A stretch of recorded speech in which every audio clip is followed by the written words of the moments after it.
नमस्कार मित्रांनो, MVR academy या आपल्या यूट्यूब चॅनलवर सर्वांचे स्वागत आहे. आजपासून आपण बघणार आहेत पोलीस भरतीमध्ये विचारण्यात आलेल्या सामान्य ज्ञानाचे प्रश्नांची सिरीज. हे प्रश्न येणाऱ्या पोलीस भरतीसाठी आणि सरळ सेवेच्या सर्व परीक्षांसाठी उपयुक्त असणार आहेत. मित्रांनो, कमीत कमी वेळात जास्तीत जास्त प्रश्नांची रिव्हिजन करण्यासाठी आपल्या चॅनलला सबस्क्राईब करून ठेवा. या सिरीजचा तुम्हाला नक्कीच फायदा होईल. चला तर मग सुरू करूया आजचे प्रश्न. प्रश्न क्रमांक पहिला. पाण्याची महत्तम घनता किती तापमानावर असते? पाण्याची महत्तम घनता किती तापमानावर असते? 4 डिग्री सेल्सिअस. कच्ची फळे पिकवण्यासाठी कोणता गॅस वापरतात? कच्ची फळे पिकवण्यासाठी इथिलीन हा गॅस वापरतात. ॲस्कॅरियासिस हा रोग कशामुळे होतो? ॲस्कॅरियासिस हा रोग कशामुळे होतो? तर कृमीमुळे होतो. पुढचा प्रश्न पाहूया. प्रश्न क्रमांक 14. महाराष्ट्र राज्याचे पहिले मुख्य सेवा हक्क आयुक्त कोण होते? महाराष्ट्र राज्याचे पहिले मुख्य सेवा हक्क आयुक्त कोण होते? स्वाधीन क्षत्रिय. तर सध्या कोण आहे? श्री मनुकुमार श्रीवास्तव. सध्या आहे. प्रश्न क्रमांक 5. महाराष्ट्रात पंचायत राज पद्धतीची सुरुवात केव्हा झाली? महाराष्ट्रात पंचायत राज पद्धतीची सुरुवात केव्हा झाली? उत्तर आहे 1 मे 1962 रोजी. 1 मे 1962 रोजी. तर भारतात कधी सुरुवात झाली? तर 2 ऑक्टोबर 1959 रोजी. 2 ऑक्टोबर 1959 रोजी राजस्थानच्या नागौर जिल्ह्यापासून सुरुवात झाली. कुठून? राजस्थानच्या नागौर जिल्ह्यापासून. पुढचा प्रश्न पाहूया. दक्षिण भारतातील वायकोम सत्याग्रह चळवळ कशाशी संबंधित होती? दक्षिण भारतातील वायकोम सत्याग्रह चळवळ कशाशी संबंधित होती? तर मंदिर प्रवेशशी संबंधित होती. मंदिर प्रवेश. वायकोम सत्याग्रह चळवळ ही एक अहिंसक आंदोलन होते. अहिंसक होते. मार्च 1924 ते नोव्हेंबर 1925 या कालावधीमध्ये हे सत्याग्रह झाले. पुढचा प्रश्न. घटक राज्याचा आकस्मिक निधी कोणाच्या अखत्यारीत असतो? घटक राज्याचा आकस्मिक निधी कोणाच्या अखत्यारीत असतो? राज्यपाल. राज्यपालाशी संबंधित कलम 153. राज्यपालाशी संबंधित कलम 153. पुढचा प्रश्न. प्रश्न क्रमांक 8. मराठवाड्यातील कोणत्या शहरास दक्षिण काशी म्हणून ओळखले जाते? मराठवाड्यातील कोणत्या शहरास दक्षिण काशी म्हणून ओळखले जाते? तर पैठण. महात्मा गांधीचे राजकीय गुरु कोण? महात्मा गांधीचे राजकीय गुरु कोण होते? तर गोपाळ कृष्ण गोखले. पुढचा प्रश्न. महाराष्ट्रातील लोकसभेचे एकूण मतदारसंघ किती? महाराष्ट्रातील लोकसभेचे एकूण मतदारसंघ किती आहेत? तर लोकसभेचे 48 मतदारसंघ आहे. आपल्याला जर विधान परिषद आणि विधानसभा याचे मतदारसंघ विचारले तर आपल्याला माहित पाहिजे विधानसभेचे महाराष्ट्रात सीट आहे 288, तर विधान परिषद किती आहे? 78. ठीक आहे. पुढचा प्रश्न. केंद्रीय निवडणूक आयुक्ताची नियुक्ती करण्याचे अधिकार कोणाला आहे? केंद्रीय निवडणूक आयुक्तांची नियुक्ती करण्याचे अधिकार राष्ट्रपतीला आहे. तर राष्ट्रपतीशी संबंधित कलम जर विचारलं तर लक्षात ठेवा कलम 52. पुढचा प्रश्न. प्रश्न क्रमांक 12. जागतिक पर्यावरण दिन कोणत्या दिवशी साजरा केला जातो? जागतिक पर्यावरण दिन कोणत्या दिवशी साजरा केला जातो? जागतिक पर्यावरण दिन 5 जून रोजी साजरा करण्यात येतो. 5 जून. प्रश्न क्रमांक 13. मतदाराच्या बोटावर लावण्यात येणाऱ्या शाईमध्ये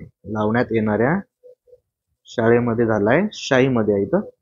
मतदाराच्या बोटावर लावण्यात येणाऱ्या शाईमध्ये कशाचा वापर केला जातो? सिल्वर नायट्रेटचा वापर केला जातो. Silver nitrate. भारताला सुमारे किती किलोमीटर लांबीची किनारपट्टी लाभली आहे? भारताला सुमारे किती किलोमीटर लांबीची किनारपट्टी लाभली आहे? 7,517 किलोमीटर लांबीची किनारपट्टी लाभली आहे. महाराष्ट्राला 720 किलोमीटर लांबीचा समुद्र किनारा लाभलेला आहे. 720 किलोमीटर लांबी. पुढचा प्रश्न, भारतातील अवकाश संशोधनासंबंधीचे उपक्रम कोणत्या संस्थेमार्फत राबविले जातात? अवकाश संशोधनासंबंधीचे उपक्रम कोणत्या संस्थेमार्फत राबविले जातात? तर इस्रो. मित्रांनो, इस्रोचा फुल फॉर्म आहे Indian space research organisation. Indian space research organisation. मुख्यालय आहे बेंगलुरू येथे. मुख्यालय कुठे आहे? बेंगलुरू येथे. आणि इस्रोची स्थापना झाली आहे 15 ऑगस्ट 1969 ला. 15 ऑगस्ट 1969 ला. पुढचा प्रश्न बघूया. प्रश्न क्रमांक 16. भारूड हा रचना प्रकार कोणी रूढ केला? तर भारूड हा रचना प्रकार संत एकनाथ यांनी रूढ केला आहे. सायबर गुन्ह्यावर नियंत्रण ठेवण्यासाठी स्वतंत्र विभाग तयार करणारे पहिले राज्य कोणते? तर आपला महाराष्ट्र. सायबर गुन्ह्यावर नियंत्रण ठेवण्यासाठी स्वतंत्र विभाग तयार करणारे देशातील पहिले राज्य म्हटलं तर महाराष्ट्र.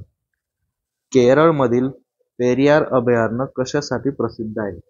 केरळमधील पेरियार अभयारण्य कशासाठी प्रसिद्ध आहे? तर हत्तींसाठी प्रसिद्ध आहे. पुढचा प्रश्न, राष्ट्रीय पोलीस अकॅडमी कोणत्या ठिकाणी आहे? राष्ट्रीय पोलीस अकॅडमी कोणत्या ठिकाणी आहे? तर हैदराबाद. मित्रांनो, हैदराबाद हे शहर जे आहे ना, हैदराबाद हे शहर मुशी नदीच्या काठी वसलेले आहे. कुठे आहे? मुशी नदीच्या काठी वसलेले आहे. पुढचा प्रश्न, जगातील सर्वात मोठे बेट कोणते? तर जगातील सर्वात मोठे बेट आहे ग्रीनलँड. उगवत्या सूर्याचा देश म्हणून कोणत्या राष्ट्रास संबोधले जाते? तर जपान. उगवत्या सूर्याचा देश म्हणून कोणत्या राष्ट्रास संबोधले जाते? तर जपान. तर जपानचं चलन जर विचारलं तर लक्षात ठेवा मित्रांनो, तर जपानचं चलन आहे जॅपनीज येन आणि जपानची राजधानी आहे टोकियो. जपानची राजधानी काय आहे? टोकियो. चलन आहे येन, राजधानी आहे टोकियो. पुढचा प्रश्न, सजीवांमध्ये अत्यंत सावकाश होणारा क्रमिक बदल म्हणजे उत्क्रांती. सजीवांमध्ये अत्यंत सावकाश होणारा क्रमिक बदल म्हणजे उत्क्रांती. पुढचा प्रश्न क्रमांक 23. राज्य आपत्ती व्यवस्थापन प्राधिकरणाचे अध्यक्ष कोण असतात? राज्य आपत्ती व्यवस्थापन प्राधिकरणाचे अध्यक्ष असतात मुख्यमंत्री.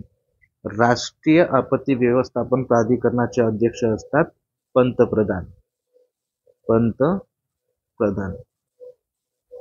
राष्ट्रीय आपत्ती व्यवस्थापन प्राधिकरणाचे अध्यक्ष. ठीक आहे. राज्य आपत्ती व्यवस्थापन म्हटलं तर मुख्यमंत्री आणि राष्ट्रीय आपत्ती व्यवस्थापन प्राधिकरण म्हटलं तर पंतप्रधान. तालुका पातळीवर प्रमुख प्रशासकीय अधिकारी म्हणून कोण कार्य पाहते? तालुका पातळीवर प्रमुख प्रशासकीय अधिकारी म्हणून कोण कार्य पाहतो? तर तहसीलदार. प्रश्न क्रमांक 25. महाराष्ट्रातील कोणत्या जिल्ह्यांमध्ये मॅंगनीज खनिजाचे विस्तृत साठे आढळतात? मॅंगनीज खनिजाचे विस्तृत साठे आढळतात तर नागपूर व गोंदिया प्लस भंडारा जिल्ह्यामध्ये पण थोड्याफार प्रमाणात आढळते.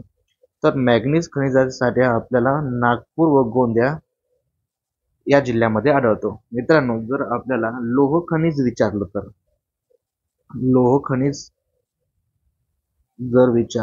लोह खनिजाचे साठे लक्षात ठेवा. लोह खनिजाचे साठे आपल्याला आढळतात गडचिरोली, सिंधुदुर्ग, भंडारा, चंद्रपूर. गडचिरोली, सिंधुदुर्ग, भंडारा आणि चंद्रपूर या जिल्ह्यामध्ये आपल्याला लोह खनिजाचे साठे पाहायला भेटतात. कोळसा या खनिजाचे साठे जर विचारलं तर आपल्याला कोळसा मुख्यतः चंद्रपूर, नागपूर, यवतमाळ या जिल्ह्यांमध्ये पाहायला भेटतो. चंद्रपूर, नागपूर, यवतमाळ या जिल्ह्यांमध्ये आपल्याला कोळशाच्या साठे आढळतात. बॉक्साईट या खनिजाचे साठे बॉक्साईट या खनिजासाठी आपल्याला महाराष्ट्राच्या पश्चिमेकडे म्हणजेच कोकणात रायगड आणि रत्नागिरी या जिल्ह्यांमध्ये आणि कोल्हापूर व सातारा या जिल्ह्यांमध्ये पण आपल्याला बॉक्साईट या खनिजाचे साठे पाहायला भेटतात. ठीक आहे मित्रांनो, तर आज आपण इथंच थांबूया. भेटूया पुढच्या लेक्चरमध्ये. तोपर्यंत लेक्चर आवडला असेल तर लाईक करून घ्या, शेअर करा आणि कमेंट करा आणि चॅनलला सबस्क्राईब करून ठेवा. ठीक आहे मित्रांनो, धन्यवाद.